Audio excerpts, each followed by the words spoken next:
Good afternoon, everyone. I am Aygun Badalova. I'm doing my doctorate on Alzheimer and dementia in United Kingdom in London and the National Hospital of Neurology. So today I'm going to talk to you about also Alzheimer disease and dementia. And I'm going to talk to you about my research. I am working on therapy app, which helps dementia and Alzheimer patients to relearn names that they forget. So the first one, I want to give you a brief information about anomia. Anomia is a word finding difficulty and very common, many types of aphasia and as well as non-aphagic medical condition. Anomia also is very common among Alzheimer's and dementia patients. So if we talk about proper name anomia is inability to remember familiar people's name. So let's say it is a type of anomia which means like people forget familiar people's name.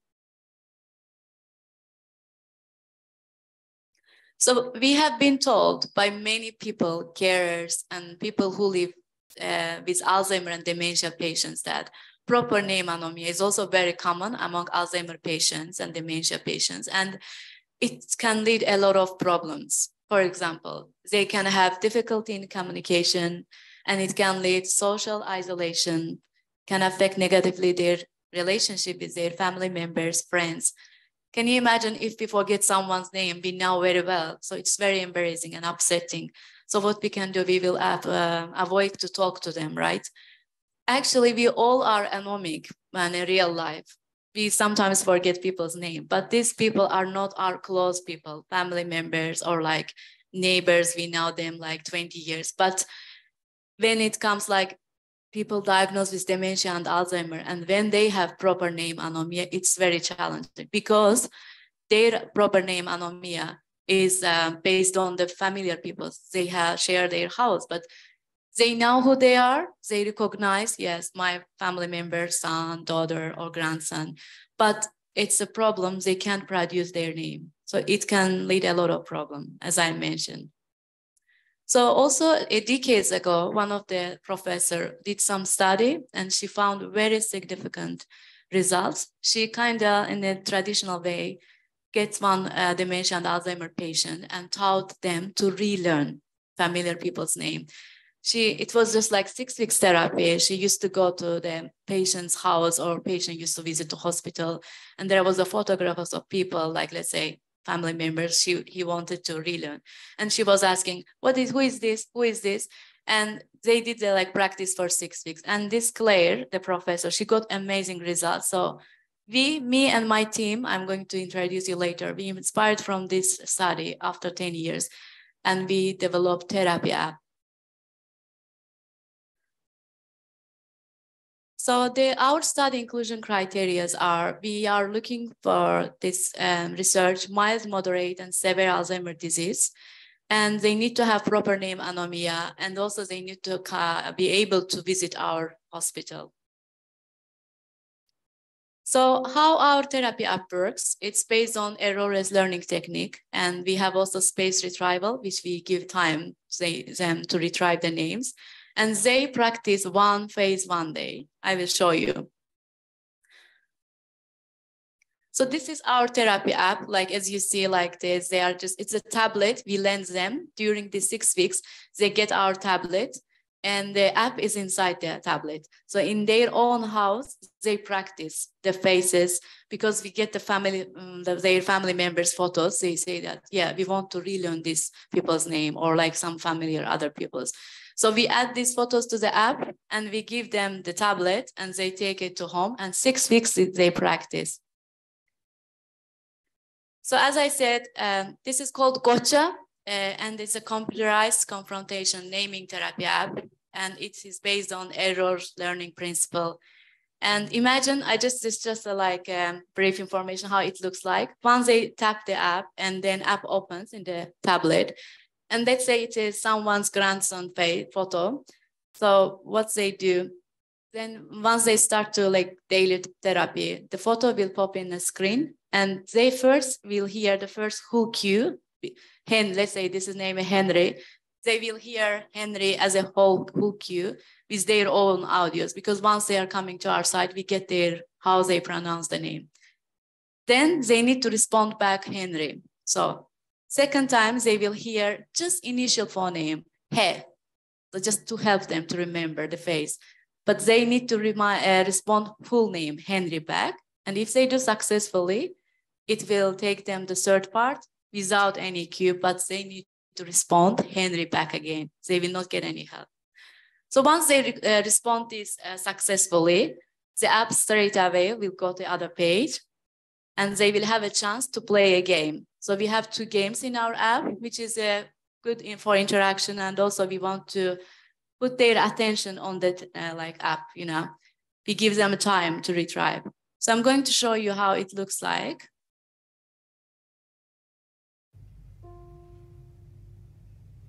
So this is a fish game. They have option to choose any of games they want to play.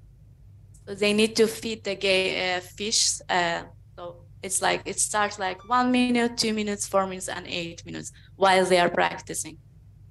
Another game is this game. It is cat. So they need to feed cat. They can have a chance like to choose to play this game or other game. It's depend which one they like. So once they finish it, they finish their daily therapy for that name. So we have outcome measures. Each participant, as I mentioned earlier, they give us like 6 or 10 photos of people they want to relearn. And then we also do their behavioral testing during these different appointments. So as I said, how it happens, we first receive photos and we get their photos of the people. Second time, we edit them to be eligible for the app. Let's say it's me just editing. And then we also get their audios while they are appointment. We say, okay, how this person you need to pronounce, let's say, Aygun, my name, so my face, and they say Aygun, we record and get this out. And once we prepare everything, their individualized app and tablet is ready. Then we give them. So this is our study design. It is a randomized clinical trial, 2 weeks, 6 weeks. They do pre-therapy and 6 weeks after therapy. And I'm also doing, we are also doing MAG scanning. I'm going to show you. MAG is magnetoencephalography. It's not MRI. Because of the nature of this population, they are vulnerable. So MAG is different scanning. I'm going to show you how it looks like. So we are looking the brain waves, the pre-learning, pre-therapy or after therapy, how it looks like. Because we have been seeing that there is a gamma band in the brain, which is responsible learning. So if we have a gamma band, changes in the gamma band, so it must show in the brain. As I mentioned, we also do behavioral testing. We do some famous faces tests because we need to screen them like, they have like proper name anomia or not. Famous faces tests, we show them the world most known famous people's photos like Albert Einstein, Charlie Chaplin, some singers, George Bush or presidents. So we ask them, who is he or who is she? Some actress, Marilyn Monroe, for example. They say, yeah, I know she's actress or he's a president, American president. They know who they are, but they can't say their name. So we know that they have proper name anomia. So we have 2 research questions, one clinical, one neuroscience. We want to see that if our app works after therapy, and neuroscience, we want to see that is there any changes in the brain when comparing pre and post-therapy, naming on familiar faces. And this is one of the participant or patient's example data I want to show you. So in phase A, it's a pre-therapy session. As you see, let's say, first it starts 4, then 1, then 3, then again 4, and then 3, and then increase. It's a score of their naming the people. And then phase B, as you see, the line goes up, means like they improve and get more names correctly. We use non-parametric analysis. We use TAU analysis. It is not Alzheimer TAU. Most of people don't understand it. It was also new for me. It is very nice analysis, non-parametric analysis method. It allows calculation of standardized effect for single case experimental design. After UU analysis also compares pre-therapy and post-therapy phases. So I'm going to show you my 18 participants, which was in our study, and their results. And based on this graph table, 77% showed a positive trend. I mean, positive trend after therapy, their correct naming, during the therapy phase, and 7 out of 18 individual in subject level, they reach a statistically significant level. You can see the p-value. 7 out of them reach statistically significant at the individual subject level. So this is very hopeful and a very interesting and significant result, which inspire us to do more. So I haven't finished the study yet. My target is 44 Alzheimer and dementia participants. So I have 2 more years. I'm going to collect all data. So this is how it looks like in a graph. You can see, for example, most of them got improved, but some of them maybe didn't improve at all. You can see the flat line for the pinkish one. You can see it's improved a lot. And this is subjects in here, pre-therapy and post-therapy session. So as I mentioned, I'm doing MAG. So in MAG, they do task. Before showing you, I want to show you how MAG looks like. This is MAG machine actually looks like. You can see this young gentleman sits. This MAG machine looks like this.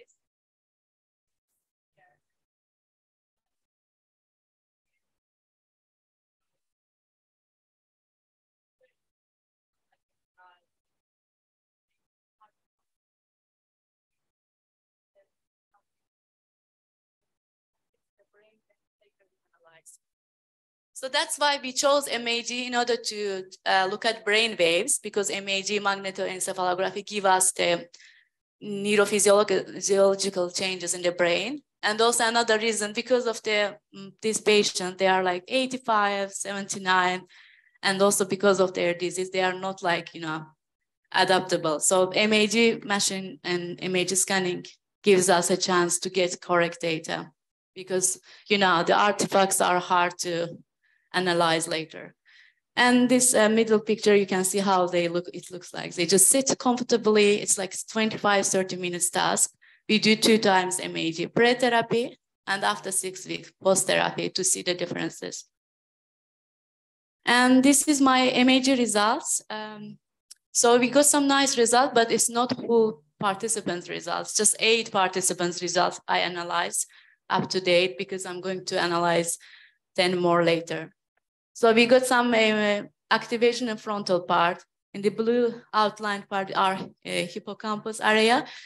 So we also interested in to see the hippocampus, because hippocampus is responsible for semantic information, for memory, and also we want to see pre-therapy and after therapy what kind of things change in the hippocampus. We got some part in a bilateral temporal part, which is responsible for semantic information. And then mostly we got the yellow part shows the frontal part of the brain, which activated. So this even 8 participants results looks very interesting and significant. So I'm looking forward to analyze all of the data, and hopefully I will find more interesting and important results, that how many changes happened after 6 weeks therapy. So this is the main findings I wanted to show you. So I am working with Professor Alex Leff. He's a neurologist, consultant neurologist, one of the main neurologists in London in UK. He has a lot of projects, and one of them in Alzheimer and dementia. We recently had a PPI event. It's called Patient and Public Involvement. In November, we invited all of our 18 participants, previous participants who've finished therapy. We also invited NHS, national hospitals, clinicians to our event. And we had a massive event. Participants meet each other and share their experience during the study. And then we also introduced our therapy app.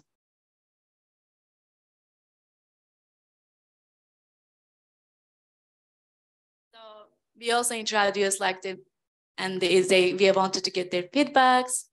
So it was nice event. We had lunch together in big venue, and then we got a lot of nice feedbacks, luckily, and we also planning to get another PPI event for new cohort.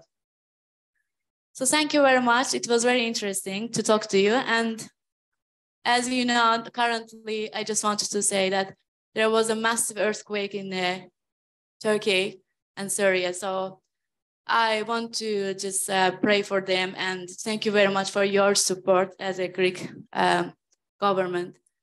So yeah, so something happened in the world, you know, something happened, like everybody's in a challenging in different types of problems in their lives. Some people have challenges with Alzheimer, some people with their lives.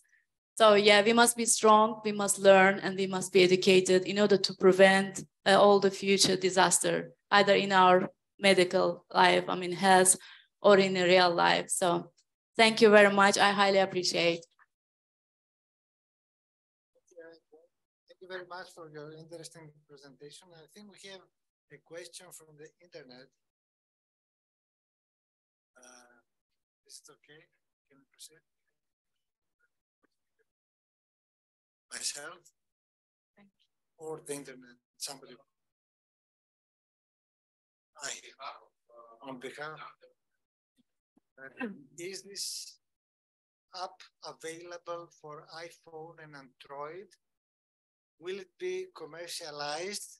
If yes, how much will it cost? Yeah. This is the question. Thank you very much.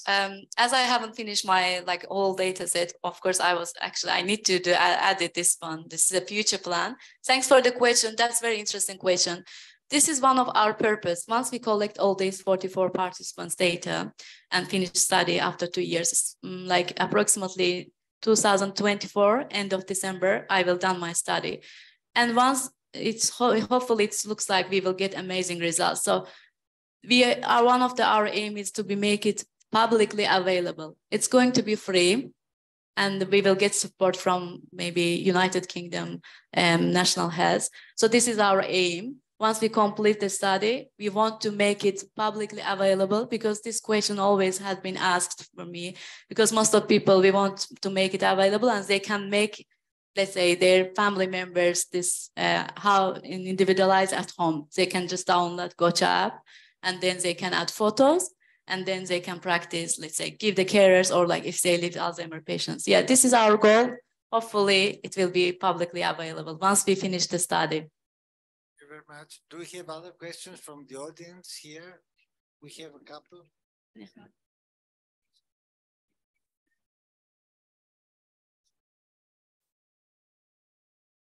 Sorry. Yes. Do they need help, or do they get assistance from the care partners, or are they using it alone? And at what time? Like every time they want, or it's just a strict time every day, or how do they use it? Yeah. Thank you very much. Question. It's interesting. The app that we design, it's very easy. It's straightforward. They don't need to special technical abilities. And also, older generation now is always very good to use the mobile technology, like app or something. We give them tablet. It's a Samsung brand tablet, new brand tablet. And they have nothing in this tablet, only our app. We know, that's why we deleted all other features. So the app is in the main screen. They need to just open it and then double press and it opens. That's it. And once they finish the practice, the message will come on the screen. Thank you very much. You finished your therapy today. And when it comes, we instruct them. They need to just X and turn it off until next practice. Very straightforward, very easy. Even 3 years old can do it. Yeah. Yeah, because we made it easy, because some people, of course, most of people live with carers or family members, but some of our participants diagnosed with Alzheimer and dementia, they live alone. So, we have participants 75 years old lady, she lives alone. So we found that she managed. So because our app easy, very easy to use. And also it is my research, I'm always communicating them, I email and calling them, because we observe if they did their therapy or not. We have our system backend. We every day check if they did today. If they didn't do it because of some reason, next day I'm giving them call asking how they are, if everything is okay. I'm just reminding them, you haven't done your therapy yesterday. Could you please do it? Yeah, it's very easy. Very much, Aygun. So we have one more question, I think, or two more questions.